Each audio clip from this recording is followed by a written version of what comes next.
जय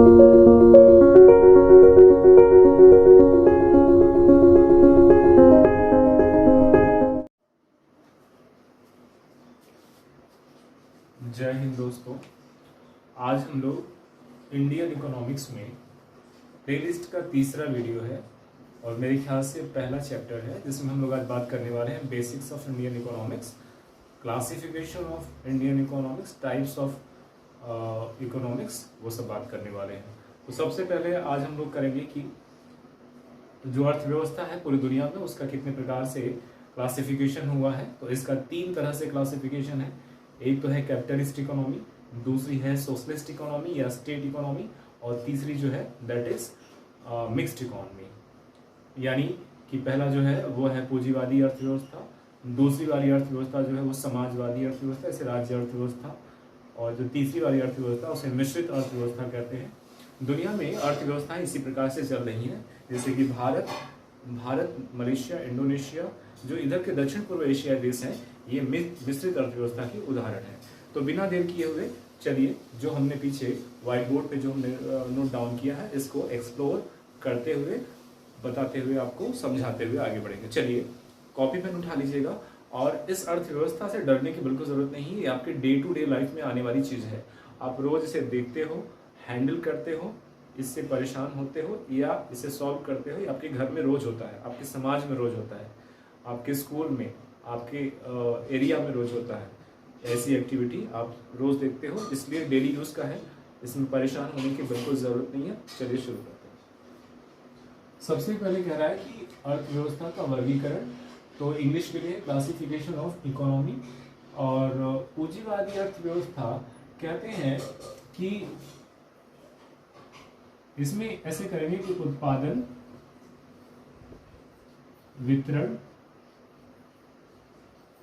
और मुनाफा, इन तीनों पर किसका होता है? पूंजीपति वर्ग का इस पे, पूंजीपतियों का इस पर नियंत्रण होता है। तो आप समझ रहे हैं बात को कि कितना प्रोड्यूस करना है, क्या प्रोड्यूस करना है, कैसे डिस्ट्रीब्यूट करना है, उसका जो लाभ आएगा ये सब डिसाइड कौन करता है?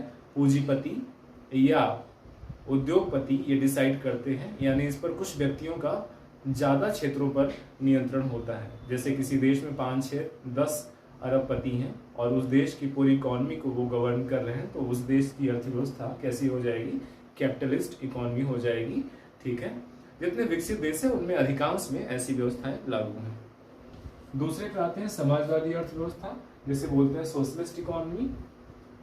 समाजवादी अर्थव्यवस्था का जो कॉन्सेप्ट है ये रूस की बोल्शेविक क्रांति के बाद प्रभाव में आया पूरी दुनिया में। इसका प्रभाव सबसे पहले रूस में, और रूस के बाद 1985 में साम्यवादी 1985 में चीन में आया। सबसे पहले ये रशिया में आया, सबसे पहले ये रूस में आया, उसके बाद ये चीन में आया 1985 में। बाद में चीन क्या हो गया? ये साम्यवादी हो गया। साम्यवादी को भी बताएंगे साम्यवादी लोग कौन होते हैं। तो साम्यवादी अर्थव्यवस्था बाद में चीन में आया, लेकिन इससे पहले 1985 तक जो है चीन में कैसी अर्थव्यवस्था थी? ये थी आपकी सोशलिस्ट इकोनॉमी थी। और कार्ल मार्क्स की जो जर्मन जो अर्थशास्त्री थे, इन्होंने पहली बार राज्य अर्थव्यवस्था का जिक्र किया था। दास कैपिटल पुस्तक के लेखक कार्ल मार्क्स ने पहली बार स्टेट इकोनॉमी, कैपिटलिस्ट इकोनॉमी की, सोशलिस्ट इकोनॉमी की बात किया था। किसने? कार्ल मार्क्स ने। और इसका सबसे पहले जो है इसकी शुरुआत ऐसा माना जाता है कि रशिया में था। एक तरफ रशिया सोशलिस्ट बात करता था और कम्युनिस्ट बात करता था, दूसरी तरफ जो अमेरिका था, अमेरिका का जो पोल था वो कैपिटलिस्ट होता था। और क्या होता था? कैपिटलिस्ट इकोनॉमी अमेरिका और उसके जो अलाइड देश थे वो फॉलो करते थे। ऐसी अर्थव्यवस्था में जो संसाधन है, संसाधनों के, कह रहे हैं कि संसाधनों के उत्पादन ना, तो कुल मिला के रिसोर्सेज की बात करेंगे तो संसाधनों के उत्पादन की बात करेंगे। तो ऐसी अर्थव्यवस्था में, समाजवादी अर्थव्यवस्था में संसाधनों के उत्पादन, वितरण, उनके मुनाफे का जो डिसीजन होता है वो राज्य करता है, यानी अधिकांश लोगों का स्टेक होता है उसमें। और इस तरह की सोशलिस्ट इकोनॉमी मतलब समाजवादी अर्थव्यवस्था में पूंजी, आय और संसाधनों पर समाज के लोगों का अधिकार होता है, प्रभावी होते हैं समाज के लोग। मैंने कहा सबसे पहले रूस में आया, रूस के बाद चीन ने उसको कॉपी किया। अभी दुनिया के कई देश जो है सोशलिस्ट इकोनॉमी फॉलो करते हैं। और हालांकि बाद में रूस साम्यवादी अर्थव्यवस्था हो गया। साम्यवादी अर्थव्यवस्था मतलब ये है कि जो गवर्नमेंट है उसी की सारी नीतियाँ लागू होती हैं, एक तरह की मोनोपोली है और उसमें ज़्यादा इंटरफेरेंस लोगों का नहीं हो पाता है। चीन बाद में साम्यवादी बन गया। तीसरी मिश्रित अर्थव्यवस्था या मिक्स्ड इकोनॉमी, इसमें कहते हैं कि संसाधनों पर, रिसोर्सेस पर, ध्यान से देखिएगा, संसाधनों पर जो अधिकार होता है, अधिकार दोनों का होता है, दोनों मतलब किसका बच्चों? कहते हैं कि राज्य का भी होता है और पूंजीपतियों का भी होता है। तो इन दोनों के अधिकार से ये चलती है। और इसमें क्वेश्चन बनता है कि भारत की अर्थव्यवस्था कैसी अर्थव्यवस्था है? तो आपका उत्तर क्या हो जाएगा? भारत की अर्थव्यवस्था आज जो है वो मिक्स्ड इकोनॉमी है। मैंने बताया भारत, मलेशिया, इंडोनेशिया, ठीक है, इधर के जो दक्षिण पूर्व एशियाई देश हैं उनकी अर्थव्यवस्था मिक्स्ड इकोनॉमी है, जो बाद में डीकोलोनाइज हुए, जो कॉलोनी से मुक्त हुए बाद में विकसित देशों के, उन्होंने ये वाली अर्थव्यवस्था अपनाई। इसके बाद आते हैं इकोनॉमी वर्सेस इकोनॉमिक्स। तो ध्यान दीजिएगा, अर्थव्यवस्था वर्सेस अर्थशास्त्र में क्या अंतर होता है? तो जो ध्यान दीजिएगा यहाँ पे जो होता है, जो इकोनॉमी होती है, इकोनॉमी यानी अर्थव्यवस्था, ठीक है, जो इकोनॉमी होती है पूरे विश्व में एक होती है। इकोनॉमी पूरे विश्व में धन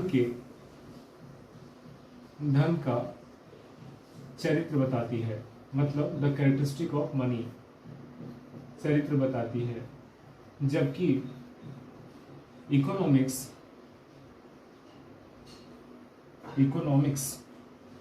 ठीक है, इकोनॉमिक्स अर्थशास्त्र, इकोनॉमी इंडियन इकोनॉमी, इसका मतलब इकोनॉमी जो है ना, ये इंडियन इकोनॉमिक्स और इकोनॉमी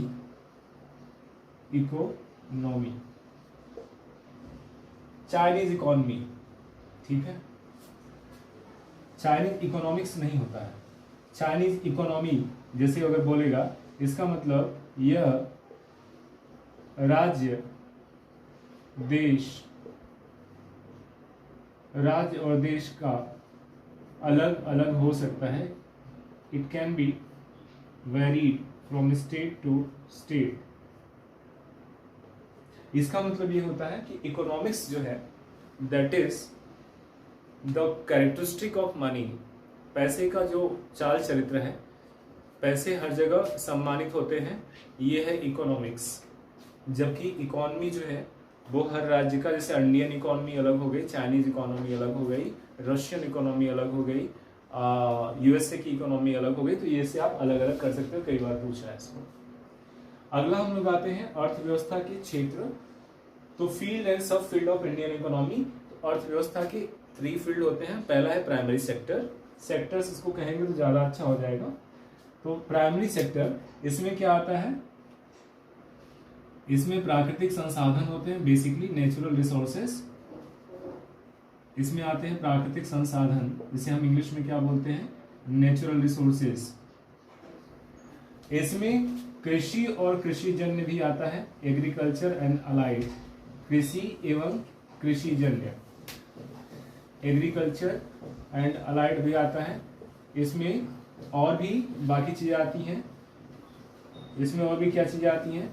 खनन आता है, मतलब कि माइनिंग, वानिकी, फॉरेस्ट्री आता है, ठीक है, और हस्बेंड्री मतलब कि पशुपालन।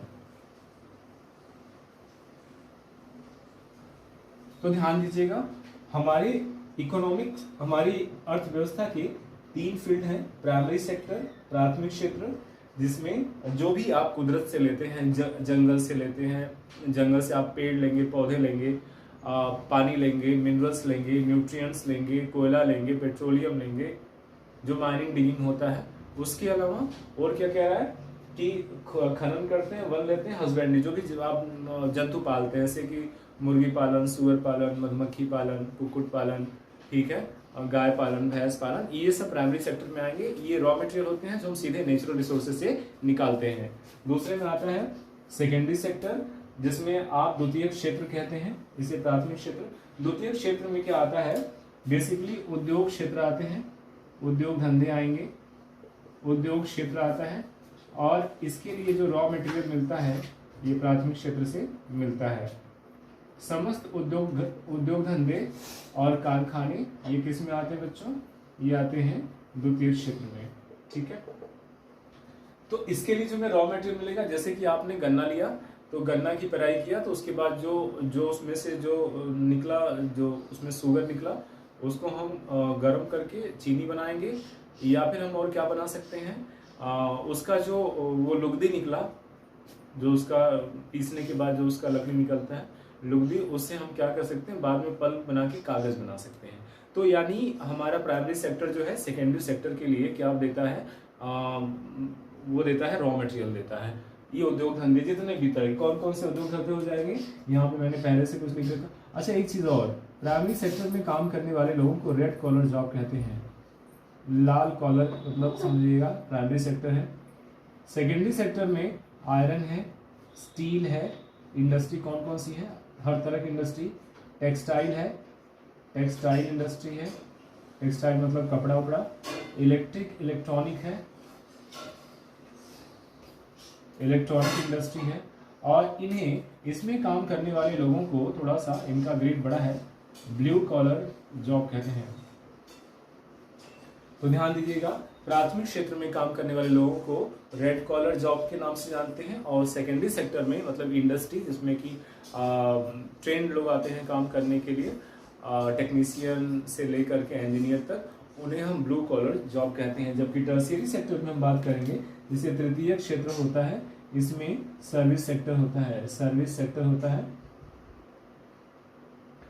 सर्विस सेक्टर में हम क्या करते हैं, सर्विस सेक्टर में हम क्या करते हैं, इसमें बैंकिंग हो सकती है, बैंकिंग हो सकती है, बीमा हो सकता है, जैसे आप क्या बोलते हैं, इंश्योरेंस कह सकते हैं, इंश्योरेंस, और क्या हो सकता है, मेडिकल हो सकता है, ये भी तो एक सेवा है।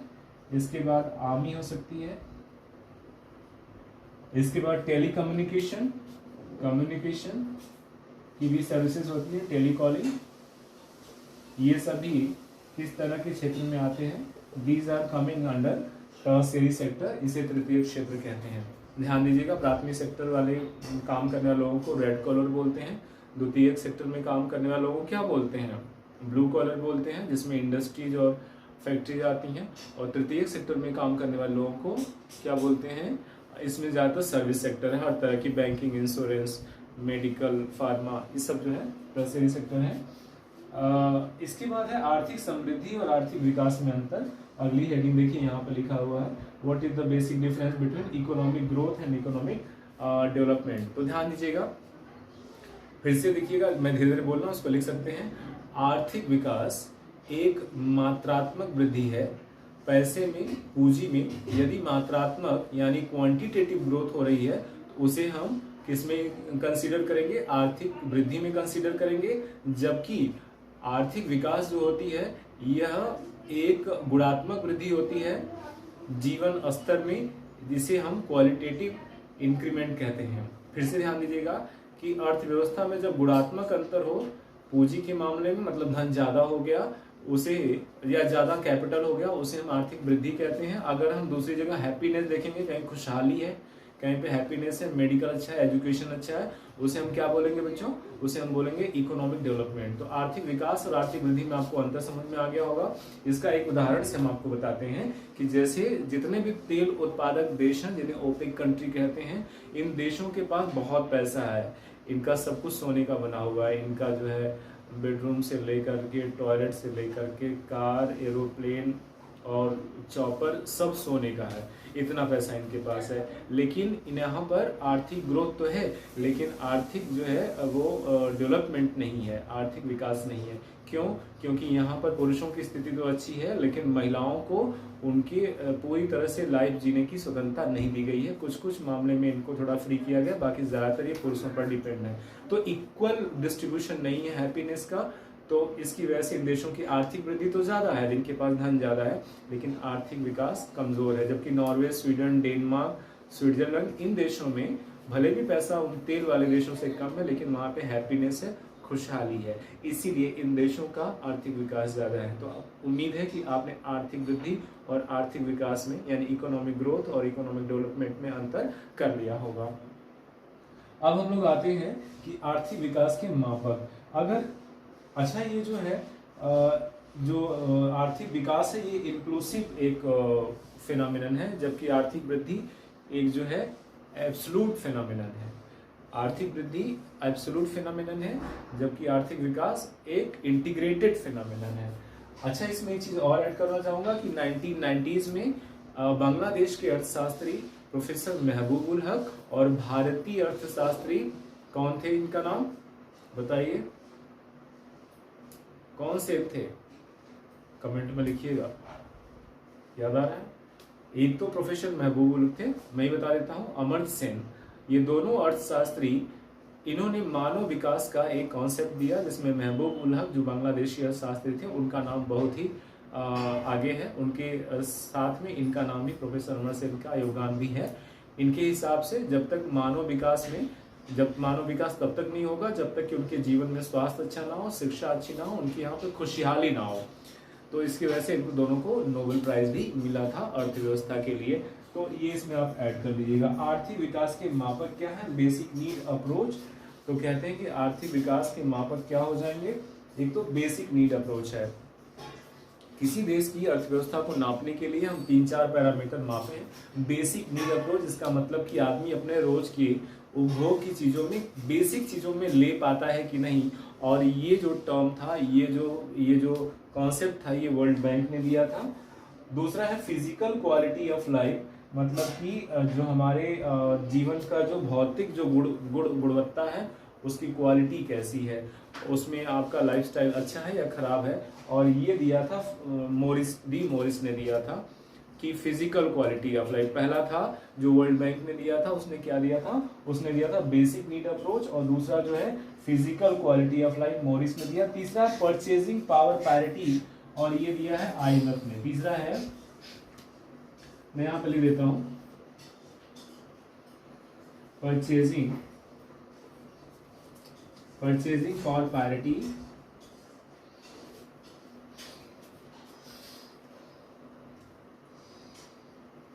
इसे किसने दिया है बच्चों? इसने दिया था IMF ने, इंटरनेशनल मॉनेटरी फंड, अंतर्राष्ट्रीय मुद्रा कोष ने दिया है। ठीक है, तो इस तरह से ये कुछ बेसिक। और पर कैपिटा इनकम एक चीज इसमें हो सकती है, पर कैपिटा इनकम, जिसे आप प्रति व्यक्ति आय कहते हैं, एक ये भी मेजरमेंट हो सकता है जो काफी हद तक सटीक है। तो आपने देखा कि आर्थिक विकास के कई मेजरमेंट थे। बेसिक नीड अप्रोच थी, फिजिकल क्वालिटी ऑफ लाइफ थी, परचेजिंग पावर पैरिटी थी। कि परचेजिंग पावर पैरिटी को समझेंगे क्रय शक्ति क्षमता। परचेजिंग पावर पैरिटी मतलब होता है क्रय शक्ति क्षमता। इसका मतलब यह है कि कोई भी व्यक्ति, कोई भी परिवार में कितना खरीदने की क्षमता है।